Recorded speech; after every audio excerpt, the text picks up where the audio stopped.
Hi, I'm Roy Chua, Principal and Founder of AvidThink. Today, in our series with Converged Network Digest, we're here to talk to Dan Pitt of the MEF about SD-WAN. Alright, let's get started then. Thank you, Dan, for being with us. Let's talk about the SD-WAN certification program that the MEF is doing. We noticed that that's been a lot of talk around the certification program lately. The MEF has launched a sort of certification program for sort of two parties, one for the SD-WAN vendors and then the other one for SD-WAN providers. So if you could share a few words with us about the impetus behind the program, why it was started, and then what problems are these programs designed to solve? Sure. So we started this program a few years ago, seeing the need for really a combination of the SD-WAN vendors and the telecom service providers to deliver SD-WAN on a large scale to enterprise customers.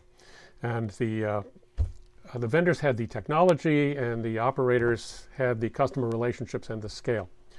So the vendors had started out doing, selling directly to enterprises. They would roll your own, but they didn't have the sales forces to reach the volume of enterprise customers they wanted to. And the telecom operators, initially a little threatened by SD-WAN as an attack on their MPLS revenues, were a little hesitant to get in bed with these upstarts. But they finally realized they had a valuable channel to market for these companies, and they've gotten together. And so what we have seen is a real upsurge in demand for managed SD-WAN services.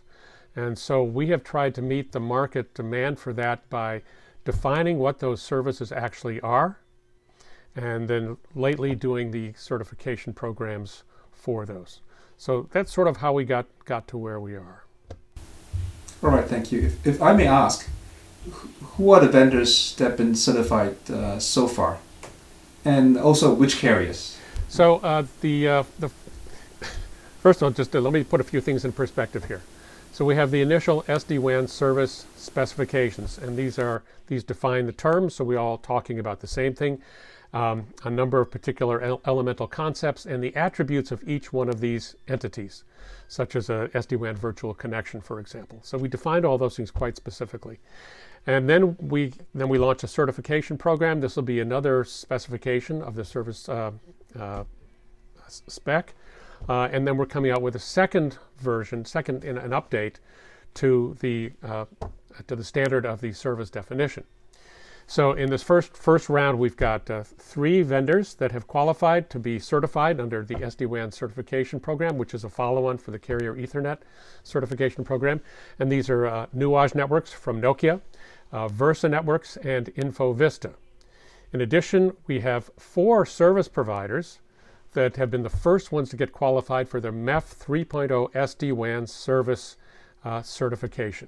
And these are Comcast Business in the US, PCCW Global out of Hong Kong but serving a worldwide market, Spectrum Enterprise, and then Telia out of Sweden. And so together these 7 companies really are the pioneers in getting certified.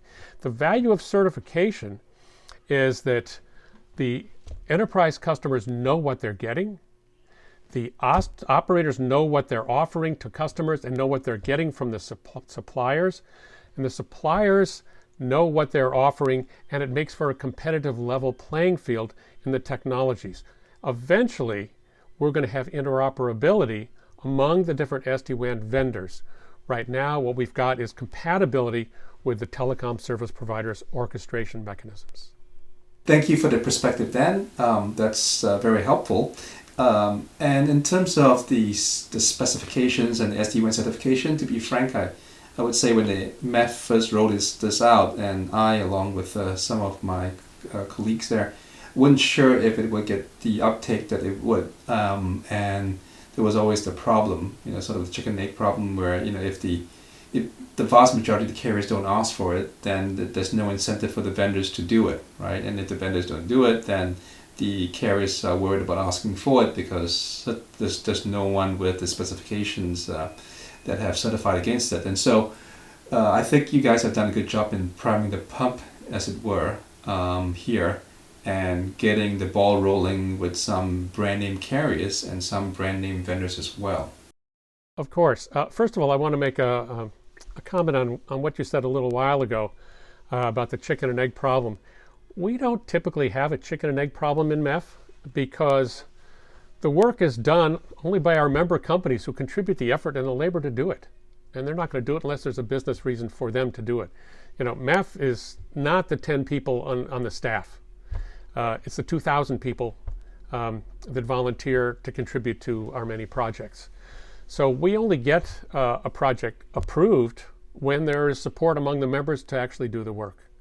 And then we don't get it all the way to where it's successfully issued as a specification and been reviewed and IPR checked and all that, you know, unless there is substantial support among the members for it. So it's really no surprise that that this has happened, just because the importance of this market. And it's definitely a case where we have vendors and operators that both stand to gain from there being specifications to accelerate the market adoption of SD-WAN. Thank you for this perspective, Dan. Well, actually, there was one thing I wanted to chat about that's actually quite recent news. This is the news about Palo Alto Networks acquiring one of the very early SD-WAN companies, CloudGenix, and I think it's an interesting piece of news, certainly because it's still a decent price, $420 million in terms of the acquisition price, and Palo Alto Networks, for many years was touting themselves as a great partner for many SD-WAN vendors, and then last year, actually late last year, they talked about their SASE offering, and with that there was indications that they also had an underlying SD-WAN platform in the form of their next generation firewalls that attached to their Prisma Access solution. But even then, they were still talking about them being a great partner for SD-WAN, at least until recently. And so, what are your thoughts about the acquisition of CloudGenix by Palo Alto Networks? CloudGenix and Palo Alto Networks, this really tells, it's a data point in the story we've been telling for about a year, which is that there are really two parts of the story. SD-WAN is being adopted quite rapidly, and it's getting deployed in lots of places. And of course, many of those places are considered edge locations. Sometimes they're at the customer premises, sometimes they're further back in a data center, or someplace where the service is fairly local. I spoke about this at the Optical Fiber Conference 3 weeks ago about SD-WAN being a natural platform for edge applications because it's there. So what we are seeing is the first sort of edge application that everyone is concerned about is security. For that reason, we planned last year and are launching this year the initiative in application security for SD-WAN. In other words, layering the application security frameworks on top of the SD-WAN basis that we already have established, because this is what it's going to be offered from. What we're seeing with Palo Alto Networks and CloudGenix is indeed a marriage of SD-WAN and enterprise security. Security from Palo Alto Networks, SD-WAN from CloudGenix. When you combine application and enterprise security with SD-WAN, basically you've got SASE, the Secure Access Service Edge, which is really little more than a marriage of SD-WAN and the main enterprise security facilities, the Secure WAN gateway, the firewall as a service, CASB, of course, the Cloud Access Security Broker.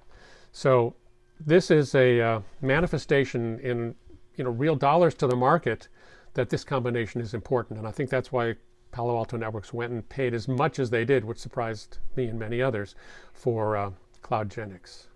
Yep, appreciate the thoughts and you putting it in within the MEF context. Can't wait to see the application security frameworks and standards coming out. Any other thoughts that you have around the overall SD-WAN space in the meantime? So as these players consolidate, as they combine to offer meaningful solutions to the market, I think it just highlights the importance of what MEF is trying to do to accelerate the adoption of SD-WAN for market demand. And as I said in the previous video, this working from home has really accelerated the need for enterprise security to the home for SD-WAN reaching into the home. And we're already seeing some of our members and other vendors offering solutions for SD-WAN to the home premises of an enterprise employee. So you combine the need for working at home, working distributed, for distributed data centers, and for security at the edge.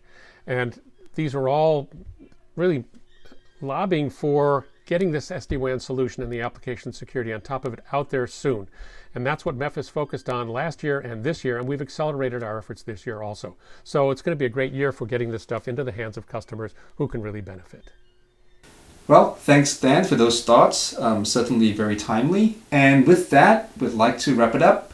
Thanks, Dan, again for making time for us. On behalf of Jim Carroll of Converged Network Digest and AvidThink, we appreciate your time here. And for the audience, we hope you enjoyed this chat and tune in again for our upcoming series.